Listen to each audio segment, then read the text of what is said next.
Всем привет! С вами Jihu News, и это постоянная рубрика о киберспорте и новых технологиях.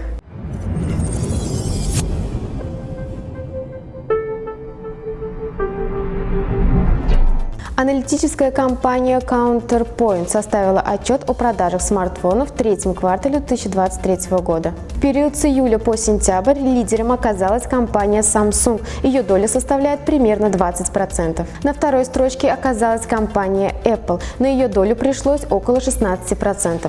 Тройку замкнула китайская Xiaomi с 12%. Counterpoint отмечает, что общие продажи смартфонов в 2023 году снизились на 8% по сравнению с аналогичным периодом 2022 года, однако на 2% выросли по сравнению с предыдущим кварталом. В середине октября Apple выпустила iOS 17.1, новая версия своей операционной системы. Обновление в том числе должно было исправить некоторые проблемы с выгоранием OLED-дисплея в компании, на что жаловались пользователи разных поколений iPhone. Компании удалось устранить ошибку, и экраны обладателей iPhone выглядят как раньше, без следов отпечатанной клавиатуры и других приложений.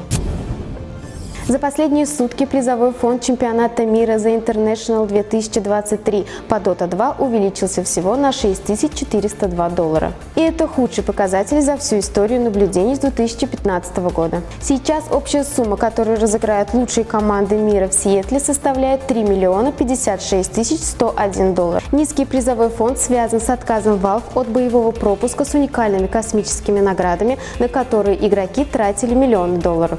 Кстати, в GamerX также пройдет турнир по Dota 2. Начало турнира 1 ноября. Успейте зарегистрировать свою команду и поучаствовать в турнире. С вами был Jihu News. Подписывайтесь на наш канал, оставайтесь с нами, чтобы быть в курсе последних событий в киберспорте и не только.